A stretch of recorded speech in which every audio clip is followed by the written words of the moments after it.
And one of the most remarkable stories, ya ikhwani, I have heard with this regards, is a story of a woman who lives in the city of Mansoura in Egypt.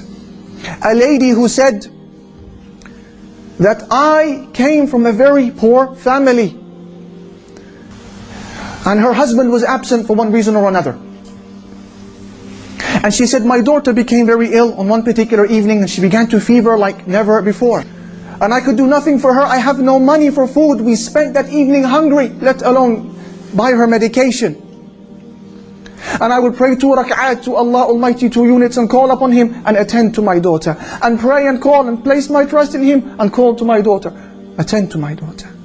And the hours would pass. It was now midnight, 12 o'clock, 1 o'clock in the morning. Then they hear a knock on the door.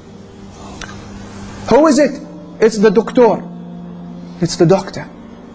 So the lady, she puts on her hijab. She opens the door. Assalamu alaikum. Wa alaikum assalam. Where is the girl? He says.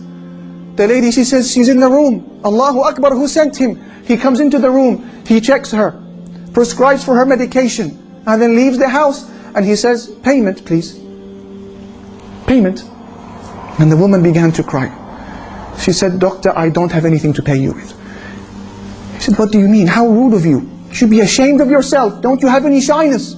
You call me in this late hour of the night to attend to your daughter, and you know you have no wealth to pay me.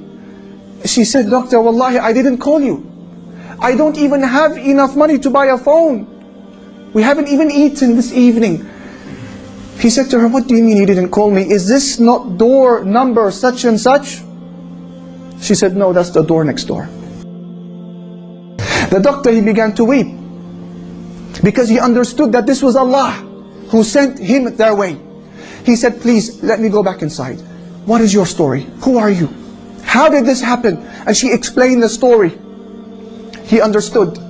So he bought them food for that evening. And he went and he purchased and delivered the medication himself. And he gave her a monthly wage as well. من ذا الذي سأل الله فلم يعطه ومن ذا الذي دعا الله فلم يجبه ومن ذا الذي توكل عليه فلم يكفه أليس الله بكاف عبده بلى وربه. And I'm sure that if I ask any one of these brothers to mention a similar story, you could. When you needed Allah, you had nobody to ask but Him, and you were given.